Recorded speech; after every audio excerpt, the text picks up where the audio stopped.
राजस्थानमध्ये शासकीय कर्मचाऱ्यांच्या बदलांवरील बंदी उठताच कर्मचाऱ्यांची व्यथा आणि अडचणी समोर येऊ लागल्या आहेत.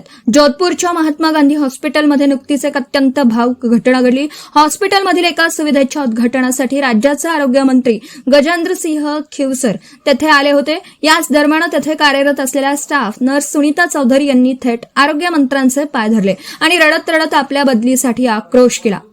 सुनीता चौधरी या मूळच्या सिकर जिल्ह्यातील रहिवासी असून गेल्या 2020 पासून त्या कुटुंबापासून दूर या हॉस्पिटलमध्ये सेवा देत आहेत. बऱ्याच काळापासून बदलांवर बंदी असल्यामुळे त्यांना प्रचंड मानसिक त्रासाला सामोरे जावं लागत होतं. सर, मी खूप त्रस्त आहे, माझी बदली करा, अशी विनवणी करत त्या मंत्र्यांच्या पाया पडल्या. हा सर्व प्रसंग कॅमेऱ्यात कैद झाला असून याचा व्हिडिओ सोशल मीडियावर प्रचंड व्हायरल होत आहे. यावेळी तेथे उपस्थित असलेले केंद्रीय मंत्री गजेंद्र सिंह शेखावत यांनीही सुनीता यांचं सांत्वन केलं, तर आरोग्यमंत्री खिवसर यांनी त्यांची बदली करण्याचं आश्वासन दिलं आहे. या घटनेने शासकीय कर्मचाऱ्यांना आपल्या हक्काच्या बदलीसाठी आणि कुटुंबाजवळ जाण्यासाठी किती अडचणींचा सामना करावा लागतो हे पुन्हा एकदा समोर आलं असून प्रशासनाने याकडे संवेदनशीलतेने पाहावं अशी मागणी होत आहे.